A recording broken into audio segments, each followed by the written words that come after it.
Ok. Então, como fui apresentada, né? Meu nome é Renata, eu sou enfermeira, sou professora da Escola de Enfermagem de Ribeirão Preto, como todos sabem, faz parte, né, do Centro Colaborador da Organização Mundial da Saúde para Pesquisa em Enfermagem. Eu sou docente do Departamento de Enfermagem Geral Especializada e a minha linha de pesquisa é especificamente na infectologia, particularmente focada na problemática das infecções sexualmente transmissíveis. Minha experiência clínica também é nessa área da infectologia, atuei em unidade de moléstias infecto-contagiosas, né? Então, meu trabalho todo foi voltado desde o início da minha graduação, do início do trabalho em pesquisa com pessoas vivendo com HIV, com um enfoque, né, na questão do cuidado em saúde a essa população e também a questão da prevenção, hoje, né, com um foco muito grande na questão da prevenção também do HIV. Então, o que eu me propus hoje a abordar aqui com vocês seria os desafios para o enfrentamento da epidemia do HIV no Brasil. Então, como todos sabem, né, a infecção pelo HIV, quando a gente vai pensar ela no estado atual ainda da infecção no mundo, ela é uma pandemia, né? Então, desde quando surgiu no início da década de 80, ela se tornou das pandemias, uma pandemia e um dos maiores problemas de saúde pública mundial, né?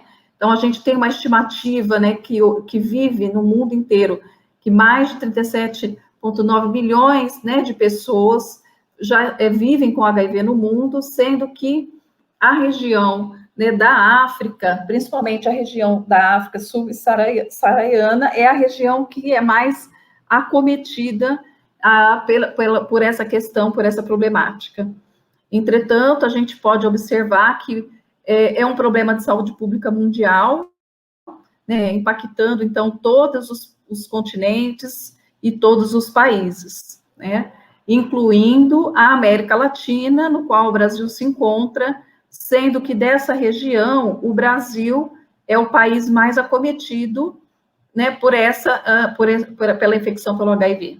Então, uma estimativa aí que na América Latina, hoje, em torno de 2 milhões de pessoas vivem com HIV e AIDS. Bom, eu gostaria de iniciar com esse tema, né, fazendo essa pergunta sobre o fim da epidemia da infecção pelo HIV e AIDS, se é possível falarmos disso, né? Esse tema sobre o fim da epidemia não é novo, a gente, no início dos anos 2000, 2013, começou um debate na ciência sobre esse aspecto do fim da epidemia, né? Então, a UNAIDS propôs metas ambiciosas para pensarmos no fim da infecção pelo HIV enquanto epidemia até 2030. Então, começou um debate com os especialistas, com os expertos, cientistas do mundo todo, considerando que os avanços obtidos até então poderíamos conter a doença, conter a infecção pelo HIV de forma epidêmica. Não estamos falando de erradicação, mas sim do controle dessa pandemia, né? Então, que ela deixaria de ser uma epidemia em vários países. Tudo isso foi decorrente das principais descobertas científicas e expansão, né, dessas descobertas e avanços no mundo todo, né? Principalmente quando a gente fala da terapia antirretroviral, né, o tratamento com a terapia tripla, e também com as descobertas que os medicamentos, os antirretrovirais, poderiam ser uma das medidas, né, de prevenção. E com isso, a UNAIDS propôs para os países membros, que fazem parte, né, da Organização das Nações Unidas, da ONU, a meta 90-90-90, no qual o Brasil faz parte. Então, o Brasil assinou também a meta, né, essa meta, o alcance, a busca, né, do alcance dessa meta. Então, espera-se que até 2030 nós iríamos ter, então, no Brasil, uma epidemia controlada. Então, a gente vai fazer eu vou fazer um debate, algumas reflexões falando, e a gente depois pode retomar essa pergunta, né, para responder se realmente é possível falarmos no fim da epidemia. Para isso, a gente precisa conhecer o estado atual da infecção pelo HIV no mundo, né? Qual que é, então, né, por que falarmos no fim da epidemia, qual que é essa problemática? Todos nós sabemos que é um dos maiores problemas de saúde do mundo, né? Então, cerca de 1,7 milhão de pessoas adquiriram HIV em 2019, né? Mais de 3 vezes a meta estabelecida para 2020, tá? Eu vou mostrar para vocês qual era a meta de 2020, que esperava-se nessa meta do 90, 90, 90. E aí, além disso, 690 mil vidas foram perdidas por doenças relacionadas à AIDS. Então, doenças, né, que a gente chama relacionada, doenças que causam a AIDS, né, associadas à AIDS em 2019, apesar da disponibilidade hoje de tratamento e de tratamento efetivo. E 62% das novas infecções pelo HIV em adultos, em todo o mundo, estão entre as populações chamadas chave e seus parceiros sexuais, tá? Então, esses são os dados mais recentes que a gente consegue obter da UNAIDS. Com relação às metas, então, quais são essas metas, né, para 2030? O que se espera? Então, para as novas infecções, ou seja, para casos novos, espera-se reduzir em 90% novas infecções. Então, se a gente observar aqui nessa curva, né, a gente tem aqui a curva, né, de novas infecções que vem ocorrendo no mundo todo, uma média, como eu falei, né, 2019, em torno de 1,7 milhões de pessoas, de casos novos no mundo inteiro, tá? E essa curva, se a gente não fizer nenhuma intervenção, né, tenderia a aumentar. O que se espera? Até 2020, a proposta seria de novos casos, apenas de 500 mil novos casos. Então, é nessa curva verde, né, que a gente pode observar, né? Então, esperava-se reduzir aí em torno de 70%, 69% de novos casos para atingir 2030, seria no máximo 300 mil novos casos no mundo. Então, a gente teria uma infecção em alguns países, não mais, né, uma epidemia, nós teríamos aí, talvez, uma endemia, alguns países com mais casos novos, mas que alguns países teria uma epidemia mais controlada. Então, a estimativa seria essa, de reduzir para 2020, que é o ano que nós estamos, para 500 mil novos casos. E 2030, 300 mil novos casos, essa seria a meta para 2030. E aí, quando a gente olha para a nossa realidade, a gente tem que pensar na América Latina, como a gente está dentro de um contexto, no nosso cenário, contexto sociocultural.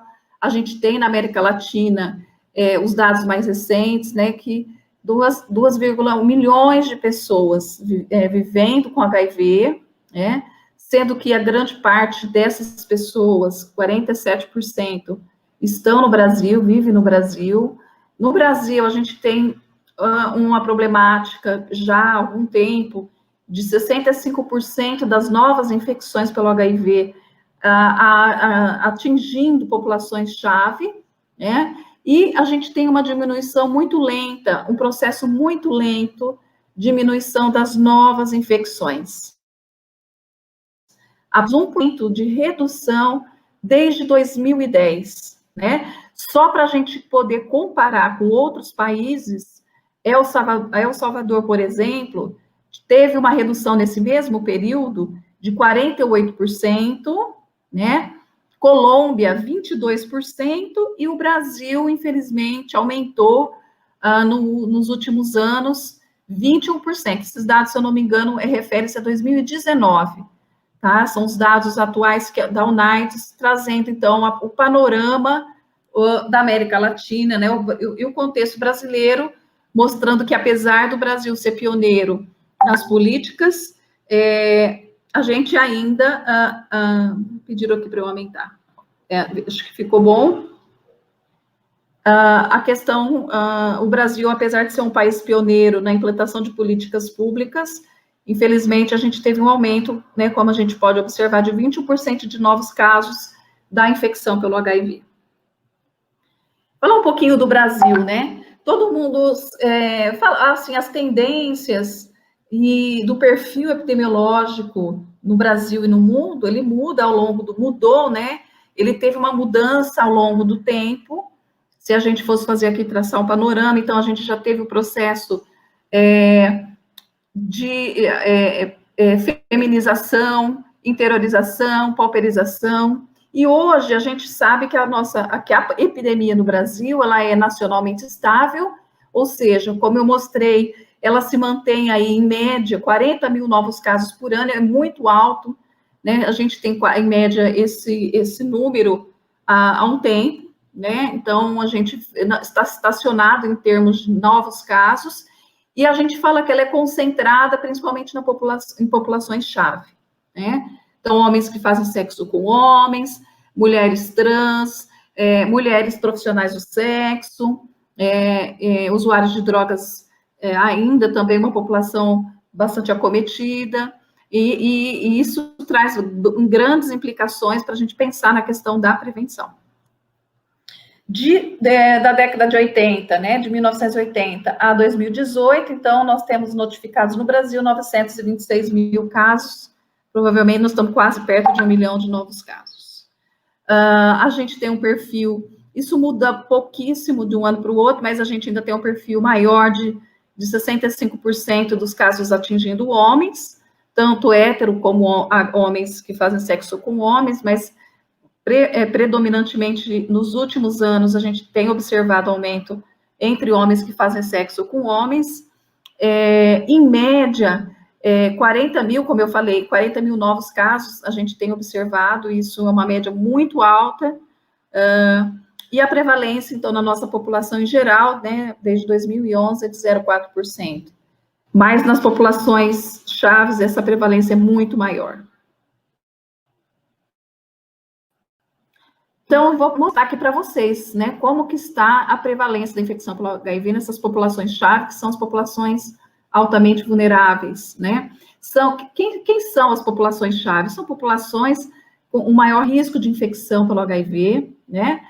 E quando a gente faz essa comparação com a população em geral, por exemplo, as mulheres que são trabalhadoras, né, profissionais do sexo, têm 13 vezes, tem prevalência 3 vezes maior do que a população em geral, né? Pessoas que usam drogas injetáveis também 22 vezes maior, e homens que fazem sexo com homens também, uma população altamente vulnerável, 28 vezes, e mulheres trans 3 vezes maior.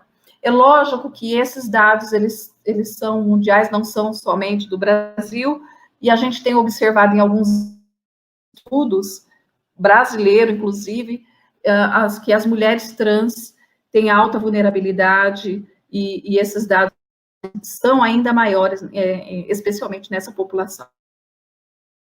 A prevalência é muito alta. Não só de HIV, é importante destacar que tem a questão do HIV e as outras ISTs, né, tanto as STs que são tratáveis e curáveis, como aquelas que podem permanecer, né, com a pessoa, como herpes, por exemplo, e outras infecções virais que podem causar, inclusive, câncer e outros problemas de saúde graves, tão grave quanto, por exemplo, o HIV. Eu trouxe aqui para vocês verem a questão da faixa etária, né? Nós temos a mais incidente, né, tanto em ambos os sexos, ainda pessoas jovens, né, entre 25 a 39 anos de idade. A gente tem observado aumento em jovens, principalmente na idade de 15 a 19 anos, e particularmente em homens também nessa faixa etária de 20 a 24 anos. As mulheres, a gente tem observado, principalmente nos últimos anos, uma redução em todas as faixas etárias, exceto nas mulheres acima de 60 anos, em idosas. Isso é muito evidente em alguns estudos, a gente tem observado essa problemática.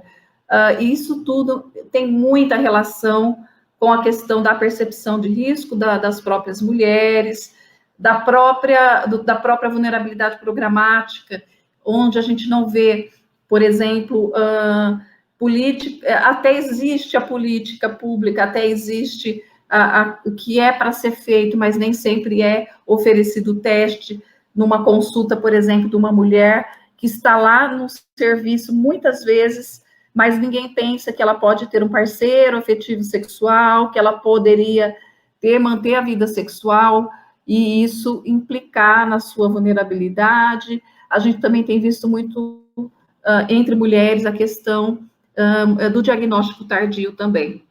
Isso não só em mulheres, mas também entre as pessoas idosas, né, as pessoas acima de 60 anos.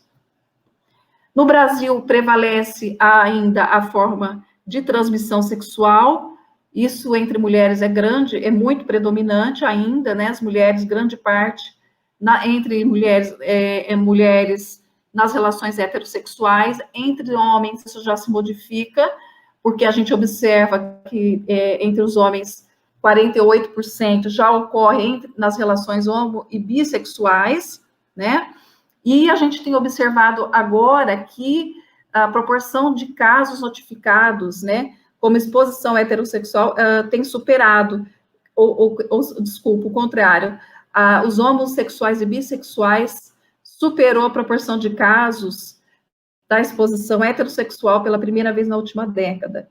Porque ao longo, como eu falei, da epidemia, das tendências, houve redução nessa população, um período, e aí a gente observa o aumento entre mulheres, né, entre homens heterossexuais, e hoje a gente tem, então, a população que é chamada de né, que refere relações homossexuais e bissexuais, mais atingida, então, pela epidemia. Então, nós chamamos que o Brasil tem uma epidemia concentrada, como eu falei já, nesses grupos populacionais com comportamentos que os expõem ao maior risco de infecção pelo HIV, como as pessoas que se referem a homossexuais, as pessoas que se referem que têm relação sexual com outros homens, homens com homens, pessoas trans, profissionais do sexo, usuários de droga. Então, há necessidade de repensar as estratégias de prevenção, especialmente, e conhecer os aspectos de vulnerabilidade dessa população para se repensar as políticas e o modelo de prevenção que o país, né, precisa, que o país deseja. E o caminho que a gente vai percorrer para atingir essas populações mais vulneráveis. Aqui só para mostrar alguns dados, só para a gente observar que também a gente tem muitas diferenças regionais, tanto na detecção quanto no tipo, na classificação, né, do diagnóstico, a gente observa ainda em muitos estados o diagnóstico tardio, né? Então, assim, alguns estados, por exemplo, São Paulo, tem reduzido a taxa, né, de detecção de infecção pelo HIV, seguido pelo Rio Grande do Sul, que sempre foi um dos estados com maior número de casos, e a gente tem observado em algumas regiões do país aumento, né? Então, Minas Gerais, redução aqui em 18%, né? E os estados da região Nordeste, Alagoas, aumento de 77%, Paraíba, 37%, Rio Grande do Norte, 68%, Maranhão, 69%, Pará, 55%, Amazonas, 35%. Então, a gente tem diferenças regionais. Algumas regiões, a gente observa aumento da prevalência. Em outras, a gente tem observado a redução. Então, assim, a epidemia não é homogênea em todo o país. Então, isso também traz grandes implicações para os serviços de saúde, para as políticas públicas, para os gestores e para a universidade como um todo, na proposição de pesquisas e para conhecer a realidade, a sua realidade, e pensar também nas soluções e propor intervenções que consiga modificar essa realidade.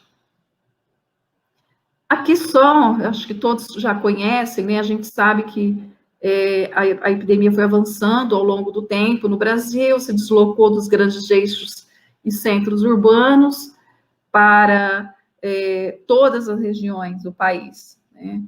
Hoje, com certeza, creio eu que não tem nenhum município no Brasil que não tenha notificado um caso de HIV, de pessoas que é morador, quer dizer, que não são casos importados, né, de outros municípios. Então, nós temos realmente uma epidemia, uma pandemia, mas uma epidemia no Brasil que foi ocorrendo, né, de forma mais paulatina ao longo do tempo, mas de forma muito rápida, todo o país sendo atingido por essa problemática.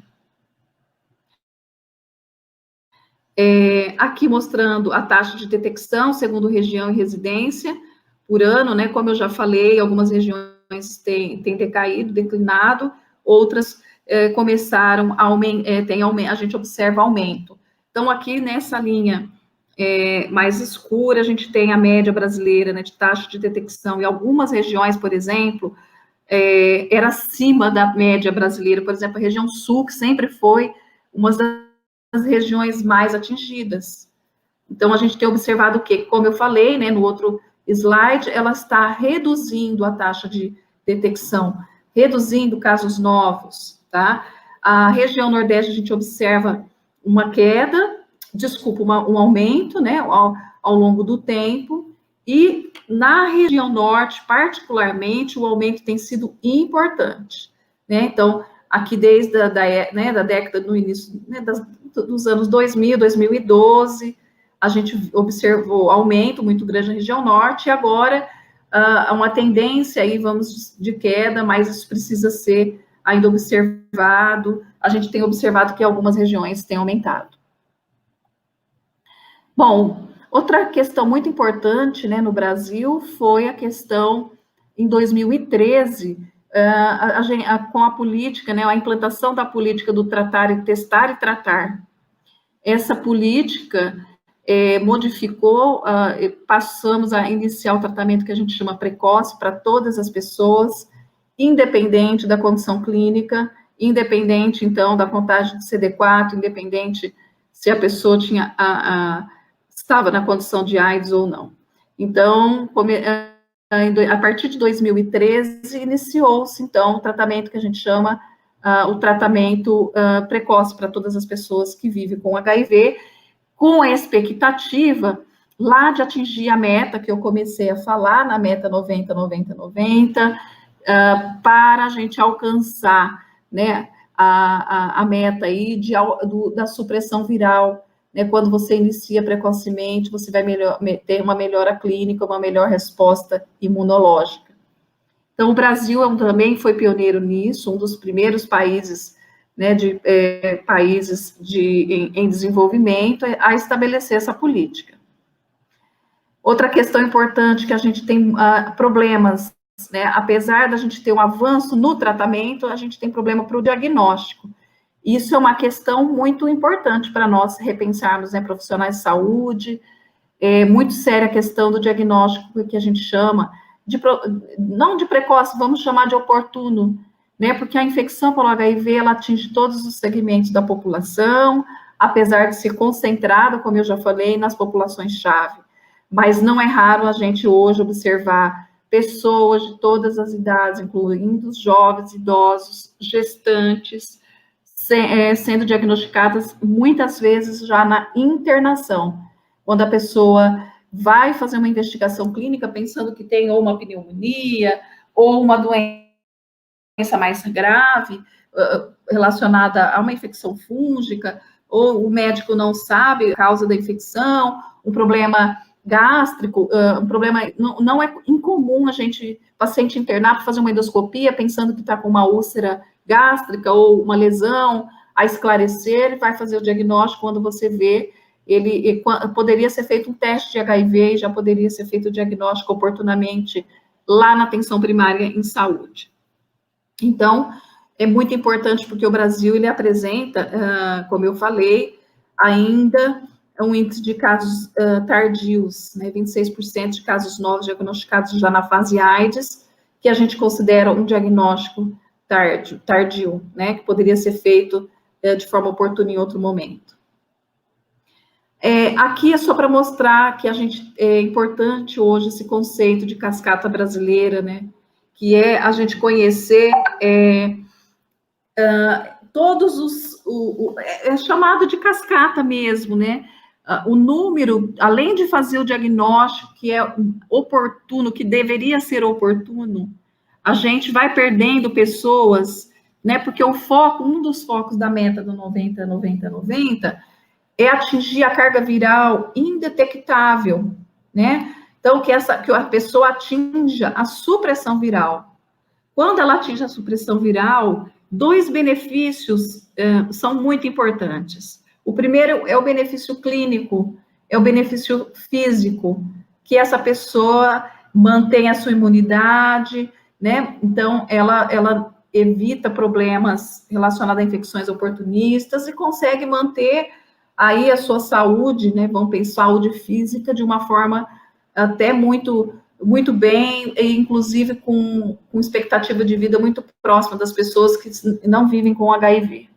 O outro benefício clínico da carga viral, da imunossupressão, né, da supressão da carga viral suprimida, seria na transmissão do HIV para o parceiro sexual. É uma das grandes vantagens hoje, então, que se busca atingir a meta 90 da carga viral, então, supressão viral.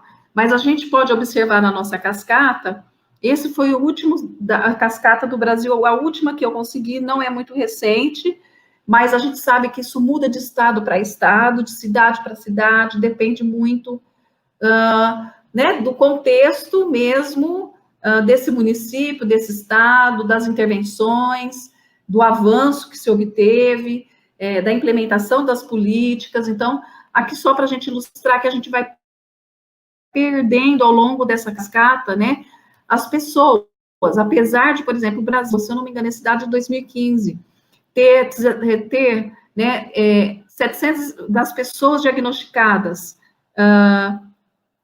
estimada, né, na verdade, das pessoas estimadas que têm o HIV, acredita-se que 770 mil sabem que vivem com HIV, sabem que tem que são, né, que vivem com o HIV. Dessas que vivem com HIV, que têm o seu diagnóstico conhecido, ciência do seu diagnóstico, a gente vai observando que vai se perdendo. Desculpa, aqui seria a estimativa de pessoas que poderiam estar infectadas, aqui a estimativa dos diagnosticados, as pessoas que conseguiram, né, acessar o sistema de saúde de forma oportuna, que fizeram o diagnóstico. Aqui são as pessoas que a gente chama retidas no serviço, que conseguiram fazer seu diagnóstico e elas estão em acompanhamento clínico. Depois, o outro ponto da cascata é manutenção, né, o contínuo do acompanhamento depois de 1 ano. Então, a gente vai perdendo essas pessoas que iniciaram o tratamento. E dessas que estão em acompanhamento, continuamente, a gente vai perdendo aqui, que são aquelas que estariam em uso da terapia antirretroviral. E, por fim, a gente teria o 6º passo aqui da cascata, e seria atingir a carga viral indetectável. Então, a gente vê que a gente tem ainda um longo caminho para atingir a meta 90, né, 90, particularmente quando a gente fala da supressão da carga viral. Então, outro aspecto que eu gostaria de falar nessa questão dos desafios para o enfrentamento da epidemia é com relação à prevenção. Por que a gente se pensou lá, né, no início, no fim da epidemia? Por conta dos avanços, né, e hoje um deles, na prevenção, a gente teve muitos avanços ao longo do tempo, focado no tratamento, terapia tripla, terapia antirretroviral, terapia das infecções, das comorbidades, das infecções oportunistas, e ao longo do tempo, muito se buscou também o avanço na prevenção.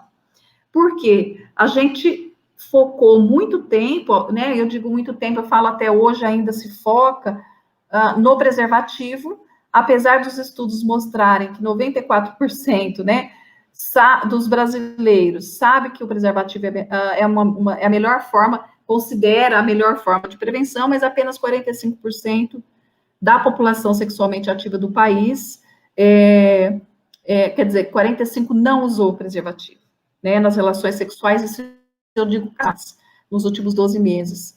Isso é mais importante, é muito importante, porque a gente sabe que nas relações sexuais entre parceiros fixos, esse número ainda menor, é um número muito menor ainda. Tá? Esses dados é da última pesquisa que abordou a questão do conhecimento prático da população brasileira, que foi realizado pelo Ministério da Saúde em 2016.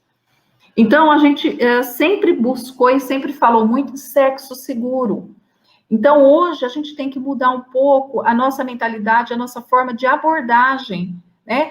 Por que a gente tem que mudar a abordagem? Porque como que nós podemos falar para as pessoas que são sexualmente ativas que usar preservativo é 100% seguro, né? Nós sabemos que nenhum método de prevenção, ele é 100% seguro, nenhum método atinge o 100%, né? Então, hoje, a gente busca trabalhar, assim, o que seria abordar as questões da gestão de risco, do gerenciamento de riscos. Então, quais seriam as melhores práticas sexuais? É mudar a nossa forma de pensar. Quais as melhores práticas? Qual a melhor estratégia preventiva? Essa resposta vai depender do contexto individual, relacional, depende do relacionamento que essa pessoa está, o tipo de parceria que ela está, o momento da vida. A gente sabe que as pessoas não se comportam do ponto de vista do comportamento sexual de forma igual ao longo da vida. Então, isso muda, é mutável. Hoje, a pessoa pode ter um relacionamento com um único parceiro, amanhã ela pode não estar mais com esse parceiro e ter relações com parceiros casuais, com múltiplos parceiros casuais. Hoje, as configurações de relacionamento estão muito modificadas. E o que não acompanha, muitas vezes, é a forma de abordar a questão da prevenção, principalmente, né, dos profissionais de saúde, que muitas vezes ainda bate na tecla da prevenção do preservativo, que a gente sabe que há um grupo de pessoas que não adere, que não consegue incluir o preservativo na sua vida. E também sabemos que há na literatura, né, o que a gente chama de fadiga da prevenção, fadiga do preservativo, que quando as pessoas ficam incapazes de aceitar e compreender informações ou intervenções focada na prática, naquela prática segura que seria o uso do preservativo, mas manter essa prática ao longo prazo e durante toda a vida é muito difícil. Isso não só apenas a questão do preservativo, mas sabemos que quando a gente fala de doença crônica, adesão à terapia medicamentosa ou comportamentos de saúde que são, vamos dizer, saudáveis, por exemplo, na alimentação, na prática de exercício físico, nem todo mundo, mesmo sabendo que é importante, consegue manter isso 100% durante a vida toda. Então, é necessário mudar a lógica de prevenção, a forma de pensar a prevenção do HIV e das outras infecções sexualmente transmissíveis no Brasil. Por que isso? É importante a gente trabalhar porque as pessoas já fazem hoje hierarquização de riscos. Né? Então, há na literatura, por exemplo, descrito que homens que fazem sexo com homens, muitas vezes deixam de ter práticas que são consideradas de maior risco, como, por exemplo, sexo anal insertivo, se o seu parceiro é sabidamente HIV positivo. Então, a gente chama isso de adaptação, né, de práticas adaptadas ao tipo de sorologia do parceiro. Então, hoje, o profissional de saúde tem que abordar a questão da transmissão, tem que abordar essa questão da gestão de risco. Então, considerar as práticas sexuais de maior risco, né, que nós sabemos que é o sexo anal receptivo, né, então, aquela pessoa que recebe o pênis, tá, comparado com o sexo anal insertivo, que é a pessoa que insere o pênis, né, isso vale tanto para sexo anal homem ou mulher, e no caso do sexo vaginal, depois vem o sexo vaginal e o sexo oral. Tá? Então, a gente precisa compreender que existem práticas sexuais consideradas de maior risco e que isso pode ser dado, né, com as pessoas. Né? E também, muitas vezes, as pessoas já fazem esse tipo de prática. É importante a gente considerar a questão dos fatores que aumentam o risco da infecção pelo HIV, como, por exemplo, se o parceiro sexual for HIV positivo, estiver com uma carga viral detectável, né, carga viral, hoje a gente busca a supressão viral, além disso, presença de ferimento ou lesão, né, na região genital, ou seja, se a pessoa tiver uma outra infecção sexualmente transmissível, como herpes, sífilis, cancro mole, essas infecções que causam lesão, ferida na pele, isso vai favorecer, aumentar o risco de aquisição do HIV, também na presença de sangramento, menstruação, ou mesmo no ato sexual, se for um ato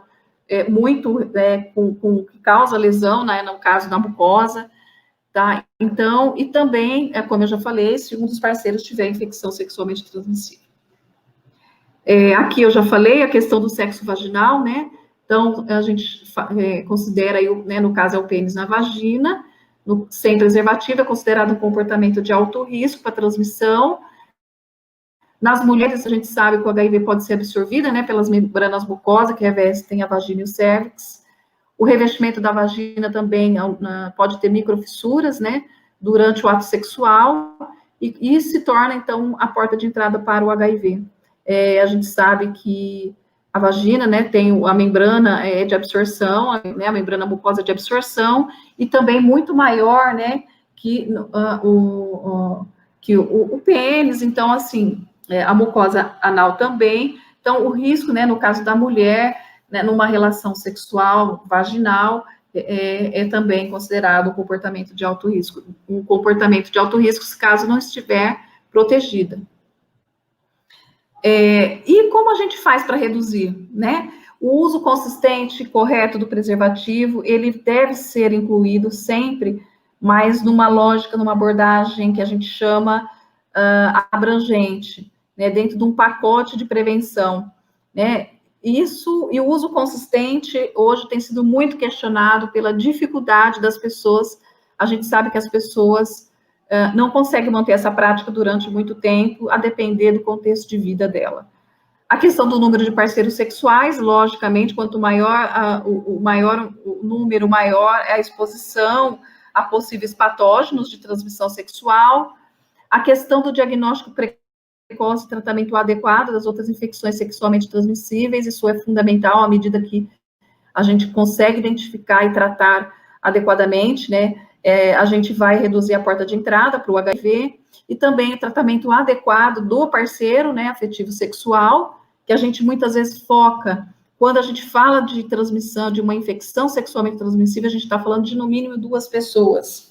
Não, então a gente precisa pensar assim, incluir o parceiro mais nos nossos aconselhamentos, nas nossas consultas de enfermagem, nas nossas orientações, pensar ampliado, muitas vezes a decisão de qual método que eu vou adotar depende do casal e não apenas do um indivíduo. Então, a gente fica fazendo um trabalho que não dá resultado, porque o trabalho deveria ser no casal e a gente fica focando apenas numa pessoa, que é aquela que está no serviço, que é aquela que procura o serviço, muitas vezes é a mulher, muitas vezes é a pessoa que vive com HIV, a gente não tem o hábito de trabalhar o parceiro junto na consulta, visando a questão não só da prevenção, mas a saúde sexual como um todo, a saúde do relacionamento, como estão convivendo com a infecção pelo HIV, como estão enfrentando, né, as dificuldades que advêm com a infecção pelo HIV. Então, há necessidade de incluir o parceiro nas nossas intervenções de saúde. Eu gosto bastante desse slide para mostrar, né, quando a gente pensa no fim da epidemia para 2030, foi basicamente pensando no avanço que teve em 2013, com a questão da PrEP, né, particularmente em 2013, 15, com os primeiros estudos, ensaios clínicos que mostraram, né, então, que a gente pode intervir de forma muito ampla aqui, ó, em anos, nas pessoas não expostas ao HIV, então, pessoas que não vivem com HIV, né, intervenções comportamentais, estruturais, algumas, né, na literatura trazem, por exemplo, a circuncisão, mas isso não é muito difundido no Brasil, mas o uso do preservativo, por exemplo, o comportamento, né, que a gente pode estar falando aqui muito dos jovens, que a gente tem muita dificuldade no Brasil, trabalho nas escolas,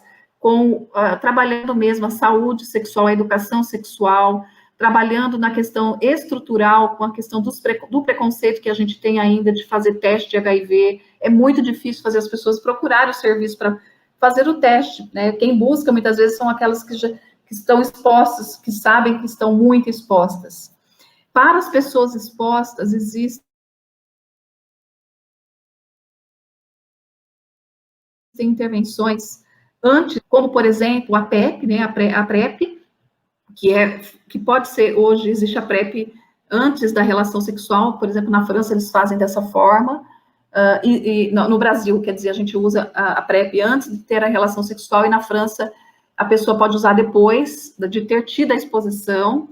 Existem vários estudos com microbicidas para mulheres, microbicida para tópicas vaginais, e ainda existe grande investimento na questão da vacina, né, que se espera que também um dia possa sair e realmente, definitivamente, mudar o curso da epidemia.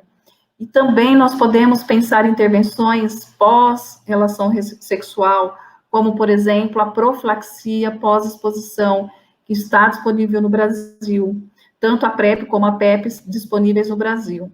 E também podemos, durante muitos anos, trabalhar intervenções para as pessoas que já vivem com HIV, que envolve o tratamento do HIV para reduzir a infectividade, ou seja, alcançar a supressão viral. Então, veja, esse quadro desse autor é muito importante, porque ele mostra as muitas possibilidades de intervenções que nós temos para alcançar o fim da epidemia, né? Mas nós sabemos que o fim da epidemia, ele não está tão próximo, principalmente em muitos países, por conta das barreiras que a gente enfrenta ainda. No nosso cenário atual, como eu já falei, o Brasil trabalha com a prevenção combinada, a principal, vamos dizer, ferramenta de prevenção, a mais atual, a mais recente, que tem hoje um protocolo clínico, é a PrEP, que chama atenção, né? Mas a gente tem essa mandala de prevenção aqui, que envolve, né, todas essas possibilidades, por exemplo, redução de danos, a imunização para as infecções sexualmente transmissíveis que são imunopreveníveis, por exemplo, para HPV e hepatite B. Então, são, hoje, ferramentas de prevenção, né, que nós chamamos, para as infecções sexualmente transmissíveis. O tratamento, a testagem regular para a infecção pelo HIV e outras ISTs, o tratamento precoce, como eu tinha falado, né, o tratamento com a PrEP, a profilaxia com a PrEP, a profilaxia com a PEP, né? Então, várias possibilidades. A mandala de prevenção propõe aí intervenções que a gente chama biomédicas, estruturais e também comportamentais. A PrEP, então, é um novo método de prevenção, né, do HIV, que usa, então, duas drogas, né, de antirretrovirais para reduzir o risco de adquirir a infecção pelo HIV. A eficácia e segurança da PrEP já foram demonstradas em diversos estudos clínicos e subpopulações, então tem estudos do mundo inteiro, com várias populações, tanto mulheres, homens que fazem sexo com homens, mulheres trans, né, então, que mostrou, então, a sua alta eficácia. O primeiro estudo, o IPREX, né, então, provou que a PrEP oral diária em homens que fazem sexo com homens e mulheres trans reduzia 44% no risco de aquisição do HIV. Outro estudo com a PrEP foi entre homens, né, indivíduos heterossexuais, homens e mulheres heterossexuais, uma eficácia de 49% entre mulheres e 80% entre homens. O HyperGay, que é um estudo francês, ele foi um dos estudos com maior taxa de redução do risco, de 86%, e ele foi diferente no mundo, foi o primeiro que fez a demanda, sob demanda, né? O PrEP sob demanda é quando a pessoa utiliza o esquema conforme a exposição. Então, não necessariamente ela precisa tomar continuamente, todos os dias. É um esquema um pouco diferente, e hoje já existem vários estudos, inclusive, que, se eu não me engano, a Fiocruz tem um estudo nesse sentido, para também mostrar, identificar a brasileira, a eficácia desse esquema sob demanda. Então, a gente, né, quando lançou, né, a PrEP, muito foi divulgado aí na mídia, o comprimido pode prevenir o HIV, né, então ainda tem vários estudos sendo conduzidos. O estudo no Brasil, chamado, né, o PrEP Brasil, foi realizado no Rio de Janeiro e São Paulo, acompanhou grande número de pessoas voluntárias, também mostrou efetividade. A partir de, então, desse estudo, a PrEP foi, então, implementada no SUS, né, e nesse estudo a gente foi observado, né, os autores, uma boa adesão por parte dos voluntários. Então, a gente tem hoje, né, no SUS, os métodos preventivos baseados em antirretrovirais, como a PrEP e a PEP, e a PrEP foi ofertada no final de 2017 para grupos com maior risco da infecção pelo HIV. Hoje, né, já tem uma expansão muito maior da PrEP em todos os serviços, mas muito, e de forma importante, a questão da prevenção do HIV. Então, há necessidade da gente pensar essas questões. Então, a PrEP, inicialmente, ela foi iniciada em apenas 36 serviços do SUS, em 22 cidades brasileiras, Ribeirão Preto foi uma delas. Em 2019, 239 serviços disponíveis no SUS, né? Hoje, eu acredito que a expansão foi maior, e em todo o Brasil tem serviços que disponibilizam já a PrEP. Aqui é um dado que eu peguei do Ministério da Saúde, né, mostrando que em 2019, se eu não, no total, de 1/1 de 2018, porque a PrEP foi bem no final de dezembro de 2017 iniciada, a 30/9 de 2019, 45 mil dispensações de PrEP foram realizadas para 9 mil pessoas, ou seja, nós estamos muito aquém ainda do número de pessoas que possam se beneficiar da PrEP. Aqui em Ribeirão, eu tenho estudos com estudantes de mestrado, iniciação científica e doutorado, para a gente avaliar se a PrEP está chegando naquelas populações mais vulneráveis. De antemão, já posso dizer que tem atingido, principalmente, tem atingido, mas apenas um grupo populacional. A gente ainda não vê a PrEP atingindo, por exemplo, mulheres trans, e próprias mulheres heterossexuais que também estão em alto risco de adquirir o HIV. O protocolo brasileiro, ele tem segmentos populacionais prioritários, né? Então, são aquelas pessoas que têm alto risco de exposição, alta exposição ao HIV, né, que a gente chama, então, são os homens gays e aquele sexo com homens, pessoas trans, profissionais do sexo, e parceiros sorodiscordantes para o HIV. Então, parceiro de pessoas que vivem com HIV também é uma população prioritária para adquirir e utilizar a PrEP. A vantagem da PrEP, a gente sabe, eu daria só para falar sobre a questão da PrEP, mas eu gostaria de apontar, principalmente, que a PrEP, ela independe da decisão do outro.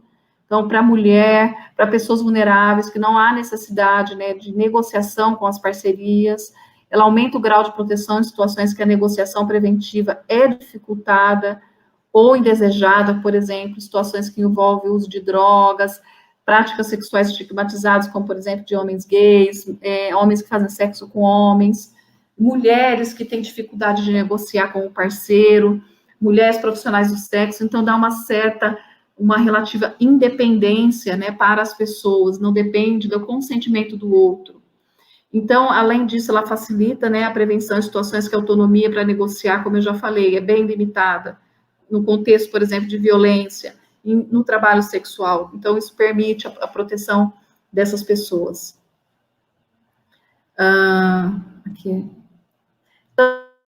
Também é uma alternativa, pessoas que não conseguem ou não desejam usar os métodos clássicos, como eu falei, o preservativo. No Brasil, a gente teve um estudo sobre conhecimento e prática que 90, como eu já falei, né, a questão do preservativo, ele é conhecido como a melhor forma, mas poucas pessoas, 20% afirmam usar com parcerias fixas, e 59% com parcerias sexuais, quer dizer, os dados vêm mostrando que os dados, esse é o segundo estudo do Ministério sobre o comportamento, que mostra que o preservativo, ele não tem uma adesão por todos, né, e muitas barreiras estão associadas a isso.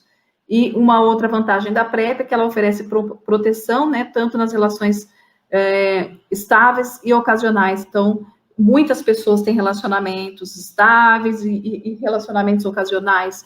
Isso vai proteger, né?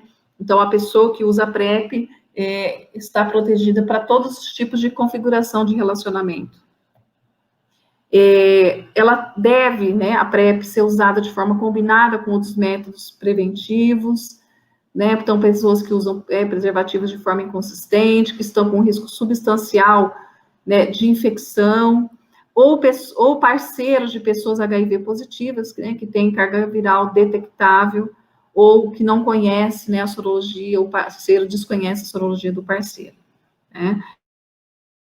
Então, um estudo que a gente realizou aqui em Ribeirão Preto, com casais soro diferentes, com 286 pessoas que vivem HIV, que tinham um parceiro HIV negativo, a gente também identifica comportamentos e práticas de risco, como ter relação sexual sob efeito do álcool e drogas, múltiplas parcerias, quer dizer, apesar dessas pessoas estarem dentro de um serviço, a modificação de comportamentos, né, mais em direção a comportamentos protetivos, é bem difícil modificar, né?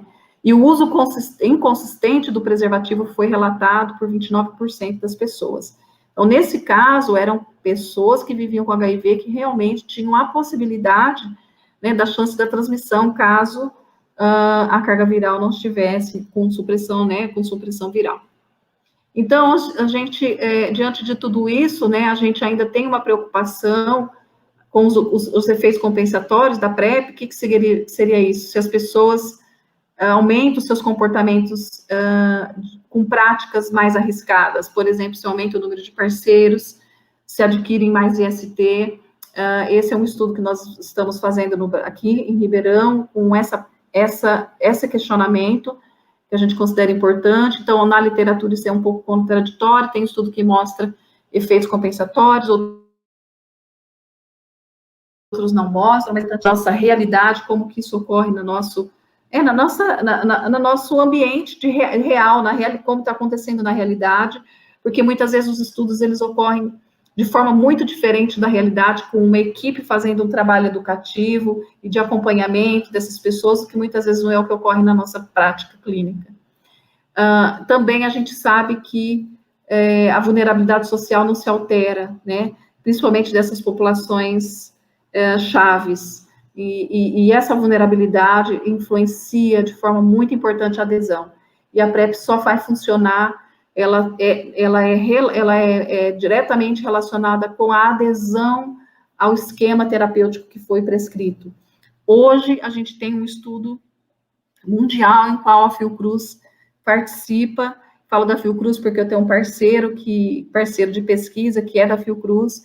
Eles estão desenvolvendo a PrEP injetável, pode ser um dos aspectos, mais um avanço, né, para a questão da prevenção do HIV, porque não vai depender da tomada de uma medicação, que muitas vezes envolve esquecimento, envolve deixar de tomar medicamento para uso de álcool e etc., ou mesmo esquecimento. Então, a PrEP injetável provavelmente já se mostrou efetiva e provavelmente esperamos ela deva estar a toda a população que dela precisa, né? As populações que a gente considera mais vulnerável, para quem a PrEP hoje é indicada. A gente também tem os entraves operacionais, né, para assegurar o acesso amplo, seguro e efetivo à profilaxia. Um aspecto que eu gostaria de destacar, que o enfermeiro tem sido hoje, já tem um parecer favorável do COREM, do COFEM, que o enfermeiro pode prescrever a PrEP, porque hoje o enfermeiro ele faz o teste rápido, ele faz toda a avaliação, ele faz o pré-teste, ele faz o teste, mas ele não prescreve a PrEP. Mas o parecer hoje do COFEM permite. E, se eu não me engano, ontem eu li uma reportagem que o estado de São Paulo, desculpa, o município de São Paulo vai iniciar também, está fazendo, pleiteando que outros profissionais como dentista e farmacêutico também possa prescrever a PrEP. Tudo isso para reduzir esses entraves que a gente chama operacionais, que é a dificuldade da pessoa acessar essa ferramenta de prevenção, que precisa ter médico, né, em locais que você não consegue incluir todas as pessoas que precisam fazer o teste e acompanhamento, né? Eu não sei se eu já estou encerrando, não sei se o meu tempo já se esgotou, mas a gente também precisa relembrar que é importante investir nos serviços, nos profissionais, na organização dos serviços, buscar mudar a nossa forma de trabalhar. Não é só ter a medicação, né? Ter a medicação, é lógico que foi um fato, é um marco, mas é necessário um trabalho centrado nas necessidades das pessoas, tanto objetivas quanto subjetivas, e na organização desses serviços, num outro tipo de abordagem preventiva, que considere a necessidade do usuário e que não seja prescritiva apenas do preservativo, né? Para isso, sem dúvida alguma, a formação dos profissionais de saúde é essencial, né? A formação, a educação permanente dos profissionais são essenciais para ampliar o acesso e promover a retenção dos usuários da PrEP e alcançar aquela meta, né, de 2030, que está muito próximo da gente, né? Então, é necessário incluir a concepção da gestão de risco, da redução de risco, considerando o momento de cada pessoa, na sua densidade, no seu contexto de vida. Como eu já falei, a idade, ela muda ao longo do tempo, né? O contexto de vida muda, e a necessidade da gente pensar a prevenção, considerando o contexto de vida daquele momento que a pessoa está, né? Um olhar mais ampliado para a prevenção combinada, né? Em vez da gente trabalhar com o uso de estratégias isoladas, como, por exemplo, o uso do preservativo. Então, reconhecer também, os profissionais precisam reconhecer as novas configurações de expressão sexual, como, por exemplo, hoje, como os relacionamentos ocorrem, por meio de aplicativos de encontro, vários aplicativos hoje são disponíveis, as pessoas encontram seus parceiros sexuais de forma muito rápida, né? Então, a gente precisa dialogar mais com essas novas formas de relacionamento e dialogar mais com as estratégias de prevenção, né? Sem dúvida, é necessário também que os gestores, né, sensibilização dos gestores, articulação com o movimento social e também o objetivo de incluir essas populações nos serviços, e eu repito, não só essas populações, mas também os seus parceiros afetivos sexuais. Aqui eu já falei, então, né, a gente tem a questão do cuidado contínuo como meta, né, a questão do manejo da infecção pelo HIV, o tratamento, né, então eu já mostrei a cascata, a gente tem hoje, só para destacar, mais de 1.000 serviços do SUS que fazem segmento clínico ambulatorial das pessoas que vivem com HIV. É necessário, sim, dar uma atenção muito importante com o HIV, né? Nessa rede, né, que opera o acesso universal de tratamento, que é o pilar da resposta brasileira, que se espera, então, desempenho suficiente para impactar positivamente o contínuo do cuidado, né, em HIV, aproximando da meta 90-90. Então, essa rede ela é muito diversa. Nós temos serviços que estão centralizados nas capitais, serviços em ambulatórios, hospitais universitários, ela é muito heterogênea, né?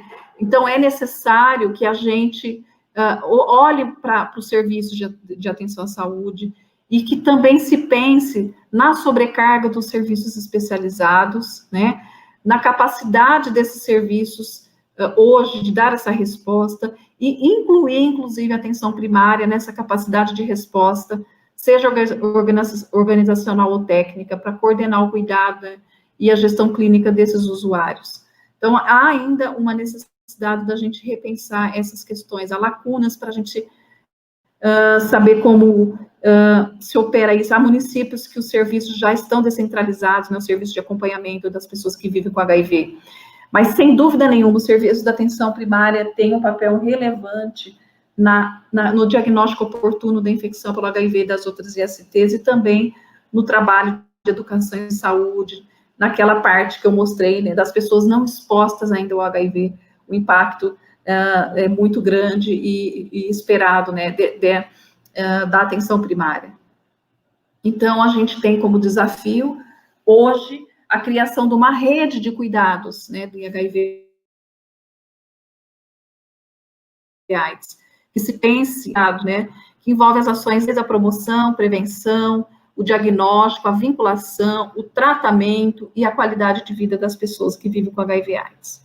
Há necessidade de monitoramento clínico, busca dos faltosos, das pessoas que abandonam, melhora a questão da adesão, um cuidado mais compartilhado, como eu disse, da atenção primária, da atenção básica. Só para ilustrar, o Estado de São Paulo, desde 2015, tem discutido a importância da rede e instituiu já em 2015 essa rede com atribuições específicas da atenção básica, da rede especializada, da atenção hospitalar, então, pactuando nessa rede os cuidados focados na questão do HIV/AIDS. Então, a gente tem um desafio muito grande para pensar o cuidado integral, né, dessas pessoas que vivem com HIV, como eu já falei, o diagnóstico oportuno, ampliar o diagnóstico, reduzir o tempo entre o diagnóstico e o início da terapia antirretroviral, estabelecer estratégias para vincular as pessoas, fortalecer as estratégias para prevenção e apoio, né, para evitar o abandono ao tratamento, e implementar arranjos para ampliação da clínica, que passe pelo acolhimento, a construção do vínculo e o projeto terapêutico individualizado. Então, a gente precisa ainda dar esse salto quando a gente fala do cuidado integral. Às vezes é muito focado na questão do tratamento, no controle clínico, na adesão, na carga viral, no CD4, mas a pessoa está preocupada com outras questões, por exemplo, desejo de engravidar, desejo de construir família, de proteger seu parceiro, de não transmitir o HIV para o parceiro. Então, ampliar, incluir o parceiro, incluir o planejamento familiar, incluir a concepção de família que muitas pessoas têm e muitas pessoas profissionais não percebem, deixam de considerar essa possibilidade na vida das pessoas que vivem com HIV/AIDS. Só queria destacar, acho que é meu último slide, que a pandemia da Covid, né, nós estamos vivenciando esse momento histórico da pandemia da Covid, ela impactou seriamente a resposta à AIDS no mundo todo, e ela pode causar uma ruptura ainda maior. O relatório da UNAIDS, né, sobre a epidemia global, mostra que as metas para 2020 não serão cumpridas, quer dizer, para 2030, mas eles já fizeram, né, as metas aí para 2020, não serão cumpridas devido ao sucesso profundamente desigual entre países, e principalmente com foco na expansão da terapia antirretroviral. Apenas 14 países atingiram hoje a meta 90-90-90. Então, hoje, no mundo todo, apenas 14 países atingiram a meta, né? Então, a gente tem ainda muitas pessoas sendo, né, adquirindo o HIV, né? Então, a gente tem esse avanço desigual no mundo todo, né? Então, para isso, a gente vai ter que repensar e fortalecer, sem dúvida alguma, todas as possibilidades, incluindo, né, a formação em saúde, como eu já falei. Então, estar aqui nessa jornada, abordar esse tema, né, é um tema que eu gosto muito, é um tema que eu trabalho, para mim foi de muita importância. Gostaria de agradecer mais uma vez, deixo meu e-mail, estou à disposição, espero que não tenha falado muito rápido, agradeço, muito obrigada.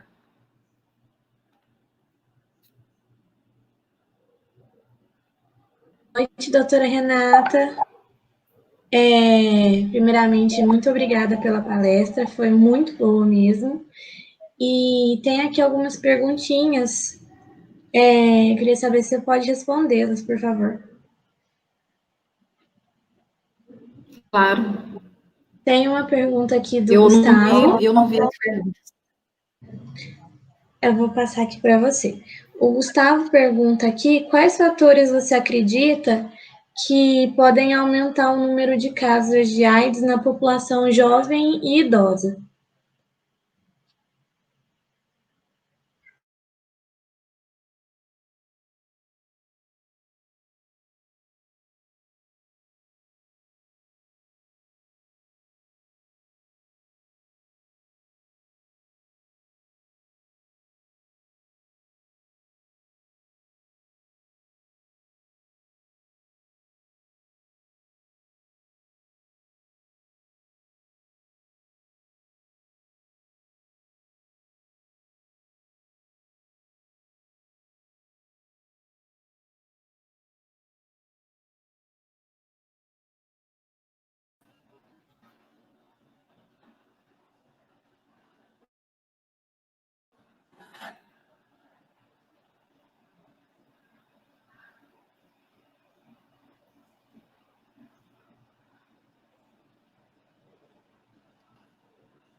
Doutora, acho que travou aqui. Vou repetir a pergunta. Oi, boa noite, estou ouvindo. Ele pergunta quais fatores você acredita que podem aumentar o número de casos de AIDS na população jovem e idosa?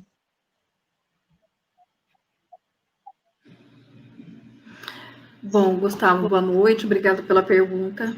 A gente sabe que a literatura traz diferentes, vamos dizer, fatores para jovens, existe muito, principalmente os mais jovens, né, que não vivenciaram a fase da transmissão da AIDS no início da década de 80, então não perderam amigos, não conheceram vamos dizer, a doença de perto, não vivenciaram a fase do alarde, né, que foi com a questão do HIV. Então, tem um pouco disso, tem um pouco da questão que se fala da fadiga de prevenção, né, alguns estudos mostram, principalmente entre jovens, que eles conhecem as formas de prevenção, mas tem vários fatores psicossociais que influenciam na tomada de decisão, né, de adotar um método preventivo. Tem a questão da falta de educação sexual que a gente vê ainda, né? Quando que se vai se falar sobre prevenção, sobre prevenção do HIV com os jovens, principalmente os mais jovens, né? Na escola não pode ser falado, então é um problema que a gente vivencia hoje de forma muito mais intensa no Brasil. Né? Com os idosos, então, assim, tem vários fatores, não é um único, mas esses fatores, com certeza, têm influência muito grande na questão para os jovens, né? A questão da transmissão do HIV para os jovens. Com relação aos idosos, a gente tem uma baixa percepção de risco dos próprios idosos, né, que não se consideram, às vezes, que tem risco de adquirir o HIV, às vezes tem uma relação ocasional, uma única relação, e não se considera que essa relação poderia adquirir uma infecção sexualmente transmissível, principalmente o HIV. E isso é uma questão, a questão da percepção de risco dos próprios idosos. E a outra também é a baixa percepção de risco, que os próprios profissionais de saúde também não consideram que aquela pessoa pode manter a sua vida sexual ativa, então não oferecem o teste. Por exemplo, vou dar um exemplo bem simples, que eu sempre dou em aula, falo para os meus estudantes. Quando vocês estão lá na atenção primária, vem aquela pessoa fazer uma consulta de hipertensão arterial. Ela vai verificar sua pressão 2 vezes por semana na unidade básica, porque ela está fazendo um acompanhamento para fazer o diagnóstico de hipertensão. Quantas vezes é oferecido o teste de HIV para essa pessoa? Na consulta de enfermagem, eu estou dizendo da enfermagem porque, né, no caso, eu sou enfermeira, mas na consulta com os profissionais de saúde, né, foi abordado o comportamento dela, a história sexual dela, se ela tem alguma queixa, alguma história de lesão, alguma lesão, por exemplo, que poderia indicar uma IST, uma outra IST, né? Então, ainda também nós temos o problema dos profissionais de saúde, que muitas vezes também não considera pessoas com mais idade, vulneráveis ao HIV e outras infecções sexualmente transmissíveis. Acho que tem tudo isso que eu falei, tem várias barreiras, né? Por exemplo, entre os homens mais velhos, né? A busca pelo serviço de saúde tem a questão cultural da masculinidade, concepções de masculinidade, que o homem não procura o serviço. Então, tem muitos aspectos que influenciam. O que a gente precisa pensar é ampliar, né, essa nossa visão de que qualquer pessoa que tem relação sexual, seja ela com parceiro fixo ou não, ou ocasional, pode adquirir uma infecção sexualmente transmissível, inclusive o HIV. E para isso, se a gente for pensar, né, grande parte das pessoas que a gente atende, né, tem vida sexual ativa ou teve vida sexual ativa recentemente, vamos dizer assim.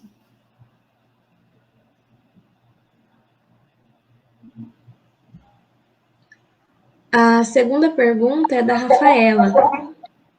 Ela pergunta: ponto falho da estratégia de prevenção, na sua opinião? E se o fato da população conhecer que há um tratamento que garanta uma boa qualidade de vida justifique o aumento de casos?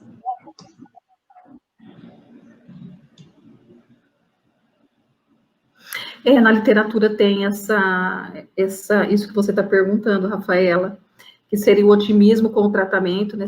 Não sei se é isso que eu entendi. Se a pessoa que acha que ter o tratamento, então ela tem comportamentos de maior risco, porque ela não tem tanta preocupação de adquirir o HIV. Seria um pouco isso que eu acredito que você está falando, e tem na literatura estudos sobre isso que fala, né, o otimismo do HIV, que mostra, alguns estudos mostram, sim, que o fato de hoje a doença ser crônica, ela tem tratamento, você tem a sobrevida muito próxima das pessoas que não vivem com HIV, né, e que você tem, sim, as pessoas têm melhorado a sua qualidade de vida. Algumas pessoas podem se comportar aí de forma considerada mais arriscada do ponto de vista para aquisição de outras infecções, como, por exemplo, o próprio HIV e outras infecções sexualmente transmissíveis. Mas isso não é generalizável para todas as pessoas, né? Há um grande número de pessoas que, após adquirir a infecção pelo HIV, que estou falando mais das pessoas que vivem com HIV, mudam seu comportamento, então o otimismo, né, do HIV, e hoje a gente precisa falar também que a carga viral é considerada, quem tem carga viral é considerado hoje que não transmite o HIV para o parceiro, né, então isso é um ponto muito, muito importante de ser falado. E eu acho que quando você pergunta do ponto falho, não sei se eu respondi a sua pergunta, né, acho que sim, há um grupo de pessoas, né, principalmente os mais jovens, que não vivenciaram aquela fase difícil dos anos 80 e 90, né, do tratamento, da dificuldade do acesso à terapia antirretroviral no Brasil, em alguns países isso ainda permanece, hoje há um relaxamento, sim, com as práticas de risco, comportamentos de risco, mas a gente tem hoje várias estratégias de prevenção, como eu mostrei no estudo de Cohen, né, que ele traz todas as possibilidades da gente prevenir o HIV. E, na minha opinião, o que é falho na questão da estratégia é que nenhuma estratégia única, ela por si só é a melhor, não existe uma melhor. O que a gente tem que mudar é a forma de pensar a prevenção, né? Buscar a prevenção combinada, ou seja, com várias estratégias, dependendo do contexto, do momento que a pessoa está vivenciando. Se naquele momento ela está com múltiplos parceiros, por exemplo, com vários parceiros, então, nesse momento, de repente, a pessoa pode usar a PrEP, né? Mas, se passado algum tempo a pessoa não mais tem esse tipo de comportamento, conhece a sorologia do parceiro, o parceiro é soro negativo, e aí elas fazem a opção de não usar o preservativo, então você vai usar a estratégia melhor dependendo do contexto de vida da pessoa, né? E quem define isso, quem decide isso? A pessoa, o casal, e não o profissional de saúde. Então, a gente é muito prescritivo, muitas vezes, na estratégia de prevenção, e isso não dá resultado. O que a gente tem que fazer é aconselhar, né, a pessoa, mostrar quais as estratégias, qual a vantagem dessa, qual a desvantagem dessa, qual é a eficácia, se tem efeito colateral. Então, esse é o nosso papel, e não obrigar, né, forma muito prescritiva, você tem que usar o preservativo, você tem que fazer isso, você tem que fazer aquilo. Então, acho que é a nossa forma acho que tem que ter uma mudança nesse sentido. Isso que eu acho que ainda é muito falho quando a gente fala de prevenção das ISTs e HIV também.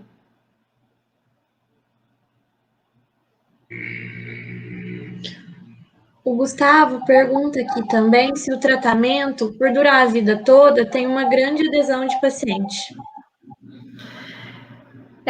Gustavo, não é fácil, né, você manter um comportamento de adesão ao medicamento para a vida toda, mas esse é um trabalho que a gente tem que fazer com as pessoas que vivem com HIV. Como que eu posso dizer, de forma contínua também, né? Um foco no tratamento para melhorar, né, a sua condição clínica e também evitar a transmissão, né, do vírus para o seu parceiro ou sua parceira. A adesão vai depender muito, né, tem perfis populacionais que têm muita dificuldade com a adesão, particularmente as pessoas que têm problemas de saúde mental, por exemplo, quem depende. Então, assim, não dá para te falar se aquela pessoa é aderente hoje, amanhã não será. Por quê? Porque ela pode ter um problema de saúde mental, por exemplo, uma depressão, e deixar de aderir, né? Então, o trabalho da adesão, ele é contínuo, e ele tem que ser focado num contexto amplo. Em que sentido? Considerar a vida da pessoa, o momento que ela está, né? Então, às vezes, o suporte que a gente precisa dar para a pessoa não é falar, você tem que tomar um medicamento, isso ela já sabe. O que a gente tem que fazer, em alguns momentos, é dar outro suporte. Por exemplo, se ela está passando por um momento de um problema que foi de ser diagnosticada, por exemplo, uma depressão. Eu dei o exemplo da depressão, que eu já trabalhei com, né, um dos estudos que nós fizemos, que a depressão é um dos fatores que tem pior influência na qualidade de vida e, com certeza, na adesão. Então, aí a pessoa precisa primeiro tratar essa questão de base, né? Então, veja, o cuidado, ele tem que ser integral. Eu não posso simplesmente falar de tomar o medicamento. A gente tem que olhar para a pessoa como um todo, olhar para o seu contexto, olhar para o momento da vida, o que ela está passando, e ter uma equipe multiprofissional, porque sozinho, né, o enfermeiro muitas vezes não vai conseguir, ele precisa da equipe, ele precisa do psicólogo, ele precisa do nutricionista, ele precisa do assistente social, ele vai precisar do farmacêutico, médico, todos trabalhando em equipe para ajudar essa pessoa a fazer a adesão de uma medicação para a vida toda, né? E realmente o desfecho clínico depende dessa adesão. Então, a pessoa, não adianta ela ter tomado esse medicamento durante 10 anos e agora ela pode interromper, porque não é garantido, né? A gente sabe que ela pode ter efeitos aí da resistência, da falha terapêutica, então ela precisa de ter esse suporte dessa equipe, desse olhar abrangente, para que ela consiga fazer adesão ao tratamento. Não é só a tomar o remédio. Quando eu falo tratamento, ir nas consultas, tomar o medicamento, adotar um estilo de vida que favoreça a sua condição clínica, né, a questão da sua saúde clínica mesmo, nutricional, dos exercícios físicos, mental, a questão da saúde mental. Então, a gente tem que olhar para adesão a todos esses aspectos, não somente para a tomada do medicamento. Mas realmente, com certeza, um grande desafio para os profissionais e para o paciente, né, também. Doutora, muito obrigada. As perguntas se encerraram por aqui. E agora eu vou passar para a Luísa, viu? Muito obrigada. Eu que agradeço mais uma vez. Foi um prazer estar com você.